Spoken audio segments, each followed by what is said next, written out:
ஸ்ரீரங்கம் தொகுதியில் புதிய திட்டப்பணிகளை தொடங்கி வைத்து நலத்திட்ட உதவிகள் வழங்குவதற்காக முதலமைச்சர் ஜெயலலிதா இன்று ஸ்ரீரங்கம் செல்கிறார். சென்னை போயஸ் கார்டன் இல்லத்திலிருந்து இன்று காலை 11 மணி அளவில் விமானம் மூலம் திருச்சி செல்லும் முதலமைச்சர் ஜெயலலிதா அங்கிருந்து கார் மூலம் ஸ்ரீரங்கம் செல்லவிருக்கிறார். ஸ்ரீரங்கம் தொகுதியில் முடிவற்ற திட்டப்பணிகளை தொடங்கி வைத்தும் புதிய திட்டப்பணிகளுக்கு அடிக்கல் நாட்டியும் விழா பேருரை ஆற்றுகிறார். இந்த விழாவில் மாவட்ட ஆட்சியர் ஜெயஸ்ரீ முரளிதரன், அமைச்சர் பூனாச்சி உள்ளிட்ட ஏராளமான அரசு அதிகாரிகள் பலர் கலந்து கொள்ள உள்ளனர்.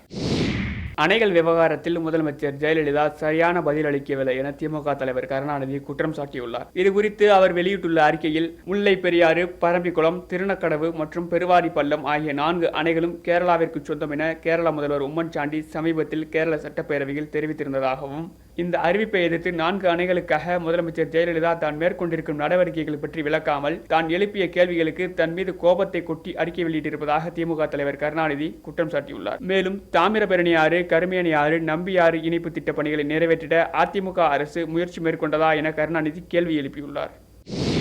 சென்னையில் நடந்த அடுக்குமாடி குடியிருப்பு கட்டிட விபத்திற்கு காரணமானவர்கள் மீது கடுமையான நடவடிக்கை எடுக்க வேண்டும் என தேமுதிக தலைவர் விஜயகாந்த் மற்றும் மதிமுக பொதுச் செயலாளர் வைகோ ஆகியோர் வலியுறுத்தியுள்ளனர். இதுகுறித்து தேமுதிக தலைவர் விஜயகாந்த் வெளியிட்டுள்ள அறிக்கையில், 11 மாடிகள் கொண்ட முழுமையான கட்டிடம் இடிந்து தரைமட்டமானதில் ஏராளமான தொழிலாளர்கள் சிக்கி உயிருக்கு போராடி வருவதை அறிந்து மனவேதனை அடைந்ததாகவும், இதற்கு காரணமானவர்கள் மீது தமிழக அரசு கடுமையான நடவடிக்கை எடுக்க வேண்டும் என தெரிவித்துள்ளார். இதேபோல் மதிமுக பொதுச் செயலாளர் வைகோ வெளியிட்டுள்ள அறிக்கையில், கட்டிட விபத்தில் பலியானவர்களுக்கு தான் கண்ணீர் அஞ்சலி செலுத்துவதாக, இது போன்ற துயரங்கள் இனி தமிழகத்திலே எங்கும் ஏற்படாவண்ணம் தமிழக அரசு அக்கறை காட்ட வேண்டும் என குறிப்பிட்டுள்ளார். கச்சத்தீவு அருகே தமிழக மீனவர்கள் 17 பேர் மீது இலங்கை கடற்படையினர் தாக்குதல் நடத்தி சிறைபிடித்துள்ளனர். ராமேஸ்வரம் மீன்பிடி துறைமுகத்தில் இருந்து கடந்த சனிக்கிழமை மீன்பிடிக்க சென்ற இவர்களை இலங்கை கடற்படையினர் சிறைபிடித்து தலைமன்னாரில் உள்ள கடற்படை தளத்திற்கு கொண்டு சென்றனர். மேலும் விசைப்படகுகள் மீது சேதம் ஏற்படுத்தியதாகவும், இவர்களை விடுவிப்பதற்கு அரசு முயற்சி மேற்கொள்ள வேண்டும் என ராமேஸ்வரம் பகுதி மீனவர்கள் கோரிக்கை வைத்துள்ளனர்.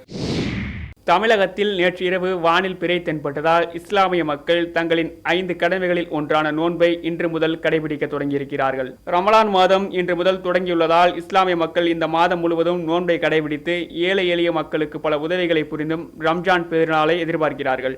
நோன்பின் மூலம் பிறரின் பசியையும் தேவைகளையும் ஒவ்வொரு மனிதனும் உணர்ந்து கொள்வான் என இஸ்லாமிய மக்கள் நம்பிக்கை தெரிவித்துள்ளனர்.